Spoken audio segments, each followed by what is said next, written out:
Good evening. Thank you for this chance to speak. Thank you all for your service. We've been here before. I thought maybe we should start meeting like this, but I still had to have my say. I hope you all have... Could you state your name and address? I can't hear you. Oh, I'm sorry. So sorry. I always forget that. Beverly Wilkes, 156 Hanover Drive, Chillicothe. Thank you. Okay. I hope you all still have open minds.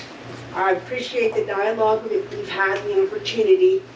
I have actually drafted an alternate ordinance for the camping ordinance, and I emailed it to President Shoemaker on Thursday afternoon, so you probably don't have anything yet. I thought I'd try to very quickly go through that, okay? I like the whereases. That's a lot of fun. So, whereas shelter and sleep are basic human needs for survival, like food, water, clothing, and air. Whereas all Chillicothe police officers must complete training on interacting with people in crisis. Whereas the Chillicothe Police Force includes a trained certified social worker to assist with interactions with people in crises. Whereas the Chillicothe police procedures already use best practices, bringing in social service organizations to assist unsheltered citizens who must relocate. Whereas criminalization of homeless citizens is not a solution, but a deterrent to ending homeless. Whereas our existing shelter systems are not adequate to meet the number and housing needs of our homeless people. Whereas the amount of affordable housing in Chillicothe is far from sufficient for the households in need of it. Whereas the wait list for the subsidized housing in Chillicothe exceeds 2,000 households. Whereas people working full-time, even multiple jobs at minimum wage or low wages, less than $21 per hour, cannot afford market rate housing. Whereas the proposed ordinance is 24-117 is not cost effective, is not a solution, but exacerbates the problem, is not needed because police procedures already use best practices. And whereas the UN Human Rights Committee has condemned the criminalization of homelessness. Therefore, I'll go down to number 2. If a camper or other unhoused persons needs to relocate from public or private property, a social worker advocate must be present to facilitate. An acceptable alternate shelter for camping space or car space must be provided. The Community Resource Center is one of those possibilities. A low barrier shelter, we don't have. A free 24/7 camping location which meets applicable codes, we don't have. Allowed car parking places, we don't have. The unhoused person must be allowed to move all possessions except anything illegal. The social worker, an outreach team will keep in contact with the persons on a minimum basis. The social worker will make sure the data goes in the HMIS. The police will not cite, fine, or incarcerate any homeless person who are working with social workers and police staff on moving.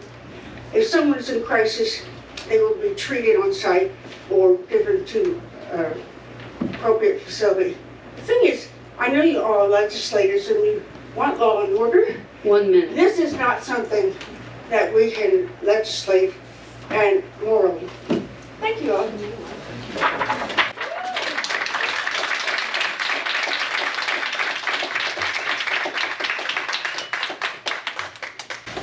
I'm Linda Hoover, 319 Rennick Avenue, and I am here like Bev to appeal to your higher selves.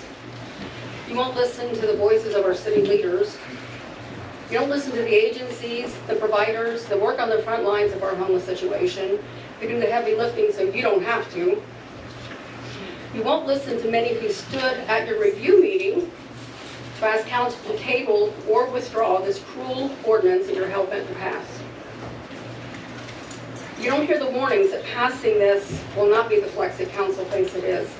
Many cities that have enacted such ordinances have only pulled them back a few months later when they realize the increased cost of their city services and pending lawsuits.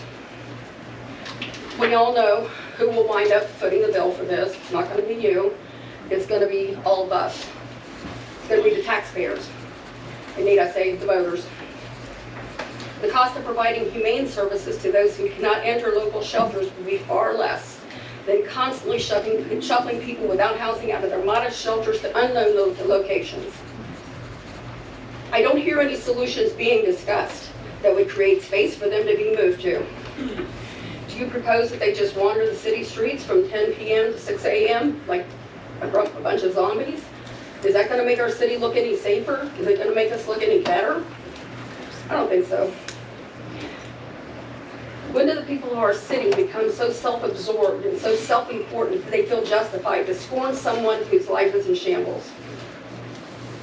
I'm so tired of hearing people say they choose this, they choose drugs or alcohol.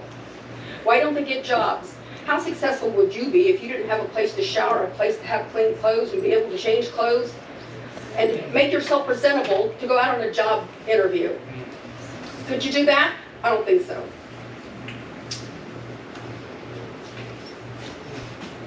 Is it okay with you that we've had homeless people die on our streets due to the failure and the inaction to create positive, workable solutions? If you're intent on moving forward with this, there is nothing that any of us here can say to you that will make a difference. You've already got your minds made up, and we know that. But be assured that this will not be the end of this.